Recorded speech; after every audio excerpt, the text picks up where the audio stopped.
A mom has revealed her agony after her energetic and lovable 7-year-old daughter died from a massive blood clot after being sent home with Isabellaann Battiscombe first started to vomit 2 weeks ago, with the family's GP telling mom Janine told to give her little girl pain relief. When the little girl's condition did not improve, Janine, 39, took her to another GP who said to take the schoolgirl to hospital. But while Isabellaann initially seemed to improve, her health suddenly worsened, tragically dying 2 days later. Her family has now spoken of their heartbreak at the little girl's death after doctors said they had not seen such a devastatingly large blood clot in a child's lungs. And speaking to The Sun online, Janine paid tribute to her daughter, saying, "She was just a beautiful, happy, little girl. She just wanted to play with her brother all the time.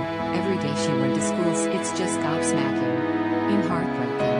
And she said she had been left reeling by the sudden tragedy that saw her little girl. Recounting Isabellaann's condition, the mom said, "First of all, she started throwing up.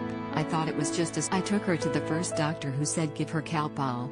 But Janine said she was still worried about her little girl, taking her to another doctor a few days later as Isabellaann's condition worsened. What is a pulmonary embolism? Pulmonary embolism is where a blood vessel in the lungs gets blocked, typically caused by a blood clot from a deep vein thrombosis, DVT. The clot stops the blood flow to the lungs, and in severe cases it can cause immediate cardiac. Around 1 in 3 people with undiagnosed P don't survive, according to. However, quick treatment, if you do recognize the signs, can greatly reduce the risk of death. Signs include, according to the National Blood Clot Alliance, while the risk of DVT or P in adults is 1 in 1,000 per year, the equivalent risk in children may be as low as 1 in 1 million per. This may be an underestimate, however, because the diagnosis is rarely suspected in children. With 2 other children, Janine stayed at home to care for them with her husband Steve going to University Hospital of Wales with Isabellaann. But on Thursday night last week, the family was told Isabellaann would have to be taken to another ward as she continued to struggle breathing. Janine said she had no idea that her daughter was in fact being taken to intensive care,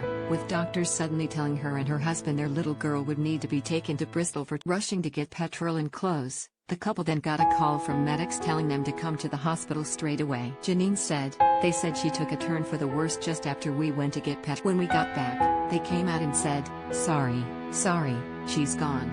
It's all so confused. After a post-mortem, the family were told a pulmonary embolism had caused their little girl's death. The only medical conditions that Isabellaann had previously suffered was a nut allergy. Auntie Nicholas Smith, 34, said the whole family had been left completely broken. She said, 2 weeks ago she was running around in the snow.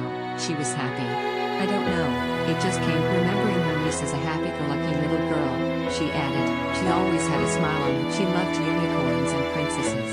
Sun Voice, head teacher of Home Primary School in Cardiff, paid tribute to the little girl, saying, "We have known Isabellaann for many years. She was a kind little girl, with the most beautiful. We are all heartbroken."